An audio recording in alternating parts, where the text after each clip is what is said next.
So, as you just saw, it was hell of a night, smooth out in the daytime, back in the Sow. I think we got home back to my house around 4:30 in the morning. It was a long old day. It was a long old day.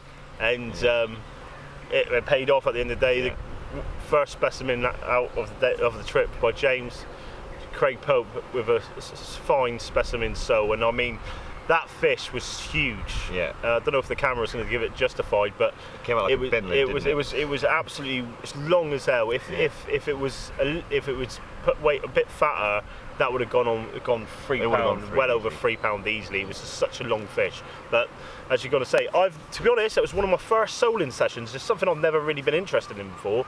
But obviously doing the club fishing and that now, I've got to try and leave the ray fishing alone and try and go for different species and different things. So it was an eye opener for me. And Craig, fantastic angler as always.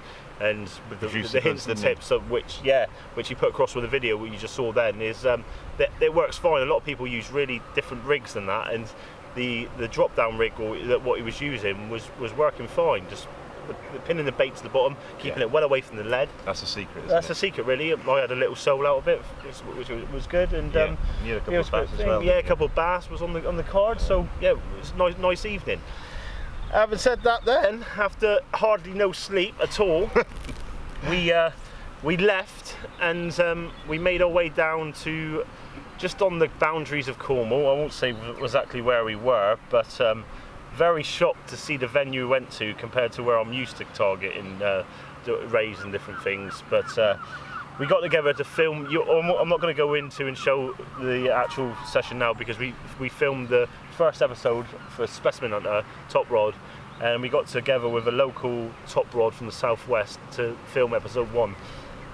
I won't go into any details of this trip, but secret. Yeah, it was a bit of a secret. It's a big eye opener for a lot of the different things you're about to see in the episode, and it was an eye opener for me as well. Really, I was expecting to see a lot of different things coming out with what we'd done, and it was nice to see how basic it was, really. Yes, there was nothing fancy. We were all expecting a secret weapon, weren't we? Nothing different.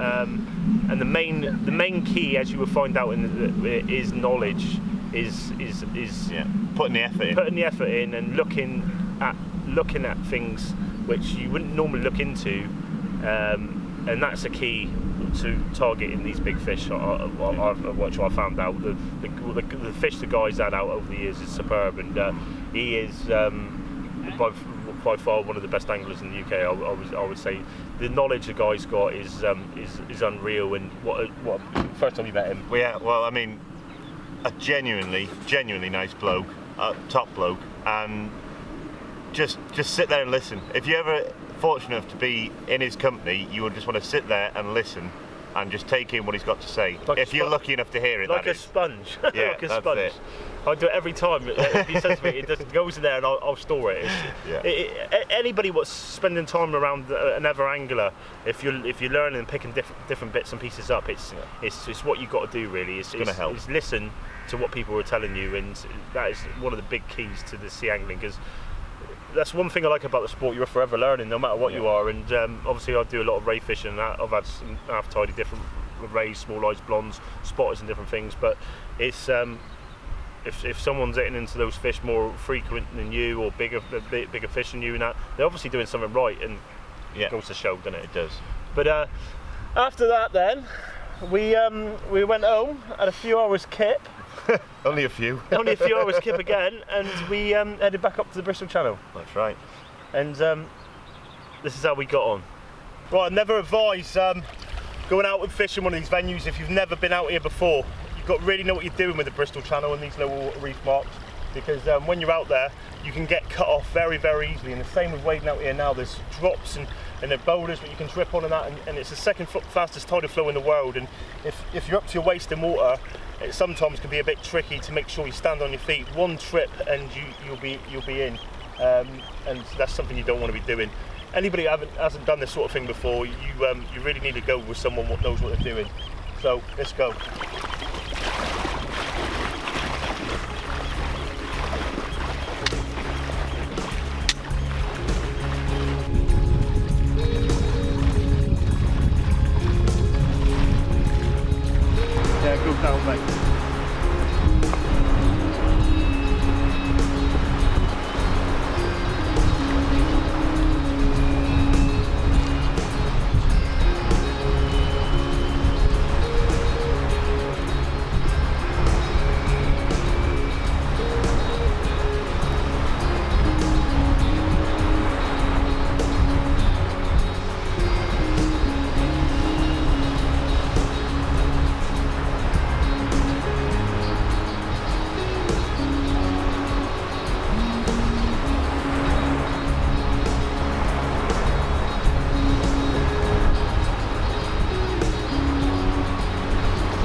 Hold on to the trace.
Just had this lovely starry smooth out, £10 on the nail, fishing a squid bait at about 80 yards on a small pulley, and with chinu hooks made by Cox and Roll, doing the damage.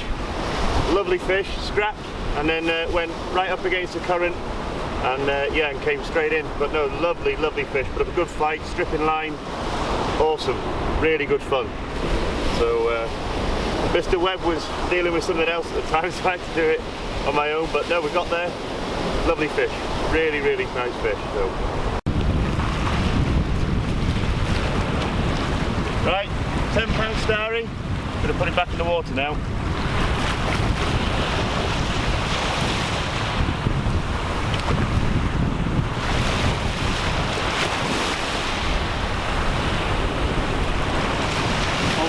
As you just seen in the video, we fished the Bristol Channel again on the same venue. Decided to go back and try for another hound, and started off slow. It did start off slow. Very slow. We were there super early as well. We couldn't have got there any earlier. No. I give it my all. Yeah. At the moment, I'm after that last 100% fish for the club I'm in, and I got the third one out so far, just that fourth, and. I had rigs constantly baited, cast after cast after cast, and it didn't seem to be happening for me. And as you found, the was ebb, hard going, wasn't it? Ebb was very slow. That was what produced. Sorry, the ebb didn't produce. It was And literally on the last minutes. Sadly, to be honest, no, it did, because as it was dropping down to low water. Sadly, you lost one. Oh, that's right. Yeah. Sorry. To be honest, I've never seen it happen before, but. As he was bringing it in, he went to a big slack line. He got it at slack line come in, and he was reeling, and I looked and I thought he ain't got nothing on that. It's too slack, and it swam right in on him. And by the time I got down to try and land it, I noticed as it come back up when he was taking hold of it, it was actually caught in the back end of its tail on the pennel hook, and the bait was flapping. And as he went to obviously apply attention, then it sadly come off. But didn't happen on the second time though, because he went and done the golden balls, went and done it again, didn't he? Yeah. £10 one. It's fine. No, starry again. Yeah, 2 double-figure fish that I've never caught before, and both of them were within 2 days fishing on the Bristol Channel. Yeah. Awesome. First cast. I've been trying for years. It's Bristol Channel can give you some superb fishing, especially for smooth hound. And you're in the right place at the right time, you're going to catch them. And you were frequent to go to that mark, obviously, and we had them. But a lot of guys go and put into time, and it's sad really, because it's the same as venues. There's always the key. Yeah. Definitely. I always say a venue makes an angler, because if you're not fishing the right venues, you're not going to catch a fish.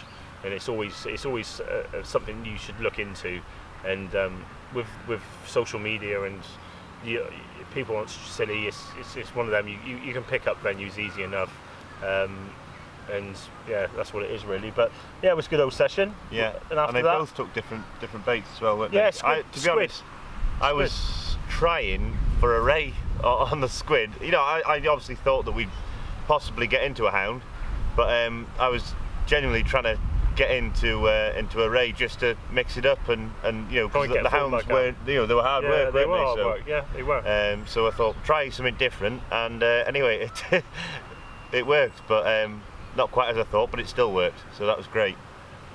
Got one out for the session for the team anyway, and then we went back over and went and had a cup of tea, our good friend Mr. Wayne Jarman and Rachel Jarman's house.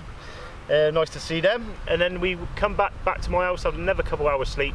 Got up first thing this morning, and we went mulleting. And I won't go into the details of the trip of the mulleting, but it was a bit. I've never done nothing like it. No. Awesome. Yeah. It's a bit tricky to get to where we went to, and when you're fishing where we're fishing, you can't give nothing. You've got to basically just lean into them. Yeah, lean into them. I normally I've got like a strike on my drag where they can take a little bit of line, but when you switch that drag, you've got to lock up, and it's either you or the fish, I'm afraid. And as I found out on the second fish, which decided to go straight into some iron work, and I tried to get it out. I think I actually nearly got it out and decided to went straight against the wall and parted my rig as I watched the mullet swimming back off the left hand side, which you saw again. Or it was a good 6 or 7 pound, and that's a joy of mulleting, and that's the joy of fishing the venue we were fishing. Is if you got a venue like where we're down at the moment on the team, you can fish for mullet and you can set your drag and let them run a bit. You can't really do that there. You've got to bully it. You've got to get them up, and as we did with the other fish, you've seen when we do it with the other fish. Most of the time, you get it up to the surface and they'll scrap around a bit. You can hold them there. Is where they get chance that when they're underneath to use their full power and shoot off. And first, because he did it. He had a mullet. He said he had a mullet, but he. Oh, you lost a couple of bullets. Yeah, I did. Yeah, just schoolboy errors.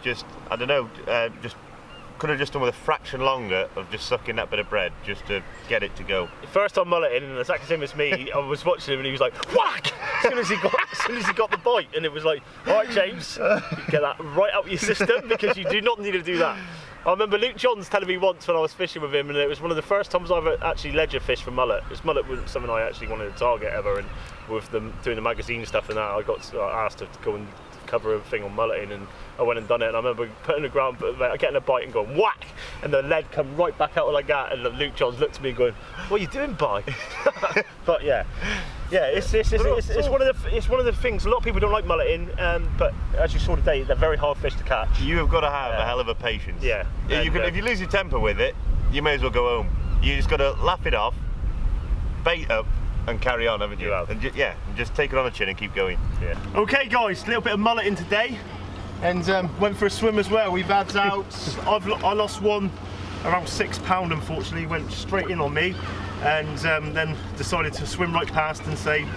Anyway, Ryan, how many do you have? 3. 3 out. He lost 3, but had 1 out, and I had 3 out as well. So these are the ones we've just kept the last ones now, obviously to be returned to fight another day. So we got one there what was 3, just up about 3.5.